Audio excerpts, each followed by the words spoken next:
আসসালামু আলাইকুম। আমি আপনাদেরকে জর্জেটের ফেলে দেওয়া যে ওড়না দিয়ে জামার কাটিং দেখিয়েছিলাম, একটা ডিজাইন জামা, সেটার আমি সেলাইটা দেখাচ্ছি। আমি এর কাছে কোনো ওভারলক মেশিন নাই, তাই এটা কিভাবে সেলাই করতে হয় সেটা আমি আপনাদেরকে দেখানোর চেষ্টা করতেছি। প্রথমে আমি হাতার মাথাটা এইভাবে কমলা রঙের সুতো দিয়ে সেলাই করে নিচ্ছি। এখন যাতে সুতা না ওঠে এই জন্য আমি সোজা পিঠেই এটাকে সেলাই দিয়ে নেব, একদম কিনার দিয়ে, যাতে কাপড়টা সুতাটা বের হতে না পারে। প্রথমে সোজা পিঠে সেলাইটা দিব, পরে আমি এটাকে উল্টিয়ে নিব। উল্টিয়ে নিলে এই যে আমার সুতাটা আটকা পড়ে গেল, কাপড়টা আর সুতা ওঠার চান্স থাকলো না। এখন আমি মাপ মতো এটাকে সেলাই, যতটুকু আমার হাতার মাপ আমি সেটা রেখে সেলাইটা দিব।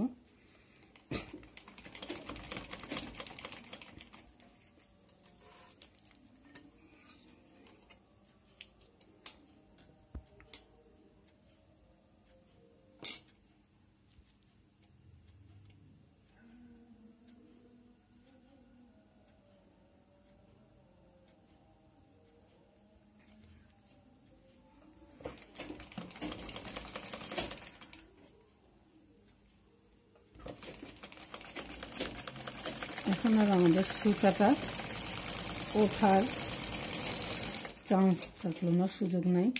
এই যে এখান দিয়ে আর সুতাটা উঠবে না। এই যে এখান দিয়ে আর ওভারলক করার প্রয়োজন নাই, সুতাটাও উঠবে না। আমি দুটো হাতাই এই যে সেলাই করে নিচ্ছি এইভাবে। হাতা দুইটাই আমার সেলাই রেডি হয়ে গেল। এখন আমি জামার গলায় যে এটা করব, পাইপিংটা দেব, সেটা কিভাবে সেলাই করতে হবে, এরকম বাঁকা করে করে আমাদেরকে কাপড় কেটে নিতে হবে। বাঁকা করে কাপড় কেটে নিলে আমাদেরকে যখন জয়েন দিতে হবে এরকম যাতে ইংরেজি এ অক্ষরের মতন হয় সেটা খেয়াল করে সেলাইটা দেবেন, নাইলে এই যে ইংরেজি এ অক্ষরের মতন হয়েছে। আমি যদি এটা সোজা করে সেলাই দিতাম তাহলে এটা আমি উল্টাতে পারবো না। এটা দিয়ে পাইপিংয়ের কাজ হবে না। পাইপিং দেওয়ার সময় সবসময় এরকম করে সেলাইটা দিতে হয়, বাঁকা করে। এখন সোজা করলাম যখন, এই যে আমার সোজা হয়ে গেল। এই যে এই জায়গাটা দেখেন কিভাবে বাঁকা হয়েছে, প্রত্যেকটা লাইনই আমার এইভাবে বাঁকা। এখন এটা আমি গলার সাথে জামার গলায় পাইপিংয়ের জন্য লাগাবো। যে জামার গলা উল্টা দিকে, এটা উল্টা দিকের থেকে আমাকে পাইপিংটা নিতে হবে এবং সোজা দিকে এটাকে ভাঁজ করতে হবে। পাইপিংটা এই যে আমি পাইপিংটার মাথাটা একটু ভাঁজ করে নিলাম, যাতে লাস্টে এসে আমি এটাকে খেয়াল করে দেখেন কিভাবে পাইপিংটা লাগাতে হয়।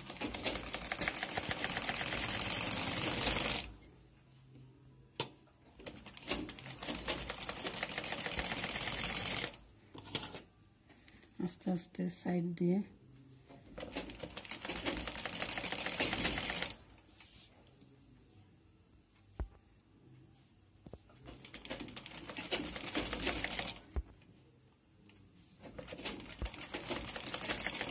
জামার হাতাটা কালো, নিচেও কালো আছে, এই জন্য পাইপিংটা কালো দিলাম যাতে মানিয়ে যায় কালোটার সাথে। উপরের দিকে দেখা যাচ্ছে একদমই কালো কিছু থাকবে না, এই জন্য গলার পাইপিংটা কালো দিলাম।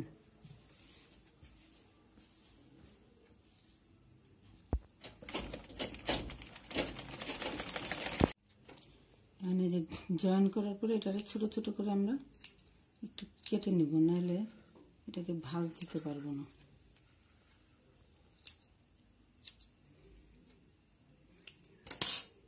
এবার আমরা পাইপিংটা শুরু করবো এইভাবে ধরে।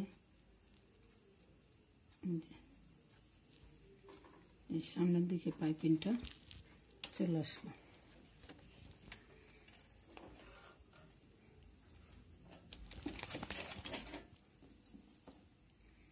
আমরা পুরাটা ঘুরিয়ে সেলাই দেব।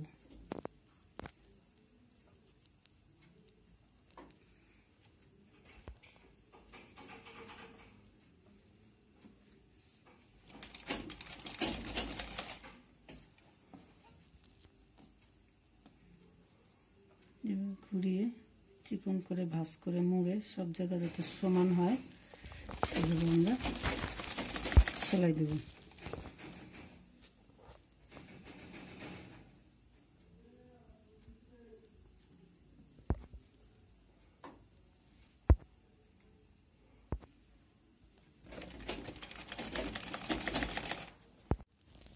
যে গলাটা পাইপিং করা হয়ে গেছে জামার, সোজা দিকে এনে এখানে ভেঙে সেলাইটা দিয়ে দিচ্ছি।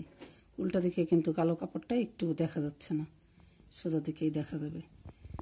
এবার আমি যেহেতু আমার ওভারলক নেই, এই সাইডটাও আমি আগে সোজা দিকেই সেলাই দেব।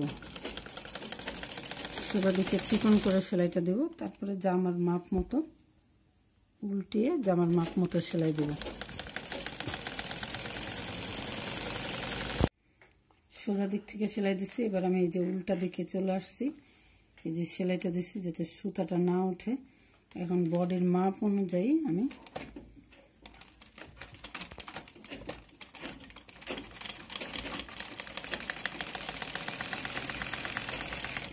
সেলাইটা দিয়ে নেব।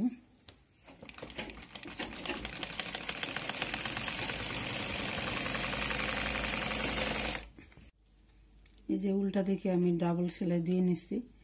এই যে সোজা দিকে যে সেলাইটা দিয়েছিলাম সেটা এই যে এখানে এখন আর সুতা উঠতে পারবে না, একদম পুরা আটকে গেছে। ওভারলকের আর কোনো দরকার নেই।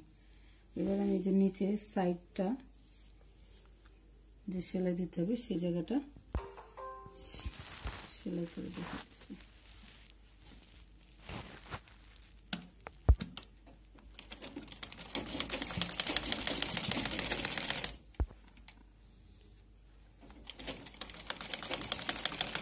পাতলা কাপড়টা একটু টেনে ধরলেই জামাটা যে কোনো একটা সেমেজ নিচে পরে, অথবা মেয়েরা যে লং গেঞ্জিগুলো পরে সেই গেঞ্জির উপরেও পরা যাবে, একটু ফ্যাশনেবল জামার মতনই দেখাবে।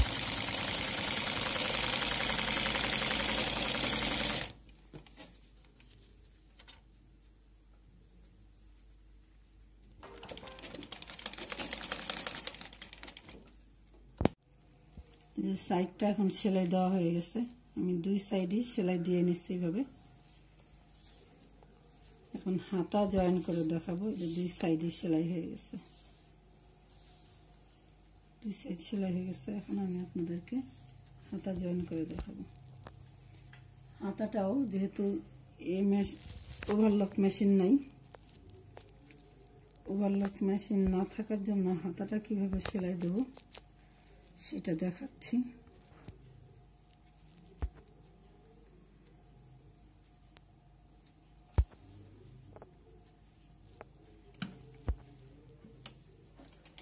প্রথমে নর্মাল যেভাবে আমরা অন্য জামার হাতা সেলাই করি সেভাবেই সেলাইটা করব।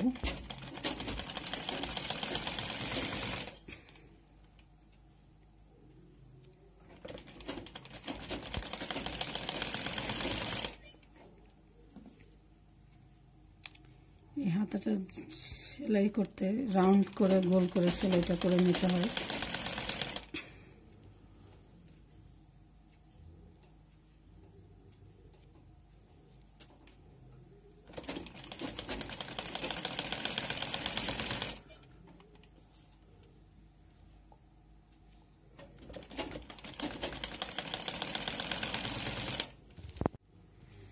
পুরাটা রাউন্ড করে হাতাটা জয়েন দিছি। এখন সুতা যেন না ওঠে সেজন্য এরকম বাঁকা বাঁকা করে আমরা প্রথমে একটা সেলাই দিব, বাঁকা বাঁকা করে।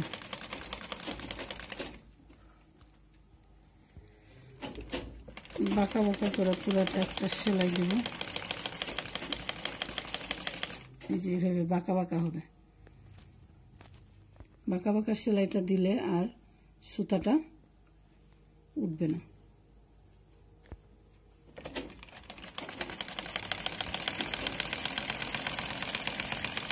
বাঁকা বাঁকা সেলাইয়ের পর আমরা আবার একটা একদম কিনার দিয়ে আরেকটা সেলাই দিয়ে দেব। এই বাঁকা বাঁকাটা উপর দিয়েই লাস্টে দিয়ে যেটা গেছে সেটারে আটকে দিব। এই বাঁকা সেলাইটার উপর দিয়ে যেটা ভিতরে গেছে সেটা ভিতরে, যেটা বাইরে আছে সেটার উপর দিয়ে আরেকটা সেলাই দিব, যাতে করে সুতাটা উঠে না যায়। এখান দিয়ে হয়তো কিছু সুতা এলোমেলো দেখা যাচ্ছে, সেটার জন্য আমার ভিতর থেকে সেলাইটা খুলে যাবে না। ভিতর থেকে সেলাইটা কখনোই খুলবে না। যেভাবে এই যে জয়েন্টটা দিচ্ছে এটা এইভাবেই থাকবে। ওভারলক মেশিনের চাইতেও এটা বেশ পাকাপোক্ত একটা সেলাই হবে। জামার ডিজাইনটা হলো এরকম, মানে ওড়নার দুই সাইড দিয়ে একটুও কাটি নাই। এটাই হলো জামার ডিজাইন। আমার নিচে হাতায় কালো আছে দেখে গলায় একটা কালো পাইপিং দিছি।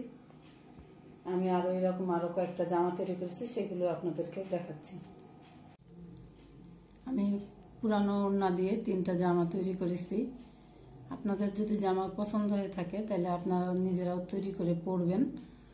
আর যদি কোনো কিছু জানার দরকার হয়, প্রশ্ন থাকে, তাহলে অবশ্যই কমেন্ট করে আমাকে জানাবেন। আর আমার চ্যানেলটি সাবস্ক্রাইব করবেন। আল্লাহ হাফেজ।